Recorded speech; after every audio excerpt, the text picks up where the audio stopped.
Hydraa commissioner రంగనాథ్కి హైకోర్టులో ఎదురు దెబ్బ తగిలింది. ఆయనను తొలగించాలని హైకోర్టు ఆదేశాలు జారీ చేసింది. ఆయన స్థానంలో ఐజీ స్థాయి వ్యక్తిని నియమించాలని ప్రభుత్వానికి ఆదేశాలు జారీ చేసింది. వరుసగా కోర్టు ఉల్లంఘనలకు పాల్పడుతుండటంతో ఈ నిర్ణయం తీసుకున్నట్లు తెలిపింది.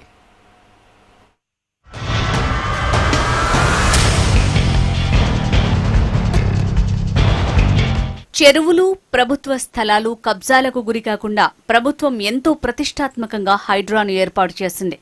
జీవో 99 ద్వారా 2024 జూలై 19న హైడ్రాను ఏర్పాటు చేసింది ప్రభుత్వం. హైడ్రా కమిషనర్గా రంగనాథ్ను నియమించారు. తొలి దశలో హైడ్రా చేస్తోన్న కార్యక్రమాలకు హీరో ఇమేజ్ వచ్చింది. తెలుగు రాష్ట్రాల్లో రంగనాథ్కు ఫుల్ క్రేజ్ వచ్చింది. తర్వాత దశలో హైడ్రా తీరుపై ప్రజలు అటు కోర్టులు తీవ్రంగా తప్పుబట్టాయి. మొదట్లో దూకుడుగా వ్యవహరించిన హైడ్రా ఆ తర్వాత ఆచీతూచీ ముందుకు వెళ్లింది. ప్రతి విషయాన్ని చిన్నగా పరిశీలించి గ్రౌండ్ లెవెల్లోకి వెళ్లి పరిశీలించారు కమిషనర్ రంగనాథ్. హైడ్రా ఏర్పాటైన దగ్గర నుంచి ఇప్పటి వరకు దాదాపుగా 3,500 ఎకరాల ప్రభుత్వ భూమిని కాపాడినట్టు అధికారులు చెప్తున్నారు. దీని మార్కెట్ విలువ 1,50,000 కోట్లు ఉంటుందని అంచనా. హైడ్రా వల్ల దాదాపుగా 45 ఏళ్లుగా పరిష్కారం కాని సమస్యలకు సైతం పరిష్కారం చూపించింది హైడ్రా. అయితే కొంతమంది హైడ్రా సిబ్బంది కొన్ని సందర్భాల్లో తప్పుడు సమాచారం ఇవ్వడంతో కమిషనర్ కూల్చివేతలు చేపట్టారు. వీటిపైన హైకోర్టు సీరియస్ అయింది.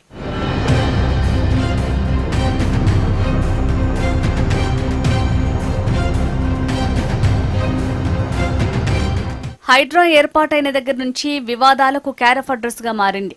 ముఖ్యంగా హైడ్రా పేదల జోలికి మాత్రమే వెళ్తుందని, పెద్దల జోలికి వెళ్లట్లేదని ఆరోపణలు ఉన్నాయి. అందుకు తగ్గట్టే వాసవి, ప్రణీత్ తదితర బడా సంస్థలు కబ్జాలకు పాల్పడినట్లు ప్రత్యక్ష ఆధారాలున్నా అటువైపు కన్నెత్తి చూడలేదు హైడ్రా. బతుకమ్మ కుంట వ్యవహారంలో హైకోర్టు ఆదేశాలను ధిక్కరించి అక్కడ పార్క్ని ఏర్పాటు చేశారు. ఆ తర్వాత హైకోర్టు సీరియస్ అవ్వడంతో వాటిని తొలగించారు. ఇటీవల ప్రదీప్ కన్స్ట్రక్షన్స్ వ్యవహారాల్లో కూడా హైకోర్టు సీరియస్ అయింది. ఇలా దాదాపు 63 కోర్టు ధిక్కరణ కేసులు నమోదయ్యాయి. ఇటీవల లోతుకుంటలోని శాంతారాం బిల్డర్స్ వ్యవహారంలో కోర్టు చాలా సీరియస్ అయ్యింది.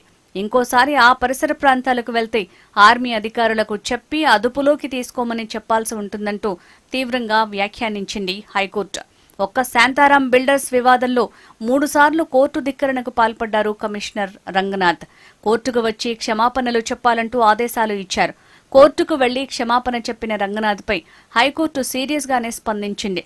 ఒక అధికారిపై 63 కోర్టు ధిక్కరణ కేసులు ఏ విధంగా ఉంటాయి అంటూ ప్రశ్నించింది.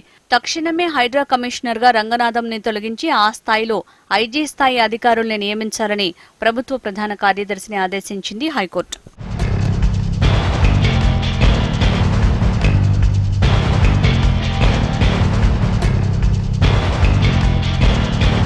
హైకోర్టు తాజా ఆదేశాలు హైడ్రాకు అసన్నిపాతంలా మారాయనటంలో సందేహం లేదు. హైడ్రా కమిషనర్ రంగనాథ్ ట్రాన్స్ఫర్ ఆదేశాలతో హైడ్రా ఇకపై దూకుడుగా వెళ్లే అవకాశాలు తక్కువగానే ఉన్నాయి. తొలినాళ్లలో ప్రజల నుంచి జేజేలు పలికించుకున్న హైడ్రా క్రమంగా వివాదాల్లోకి, కోర్టు ధిక్కార స్వరంతో నామమాత్రంగా మారిపోయే స్థితికి చేరుకోనుంది.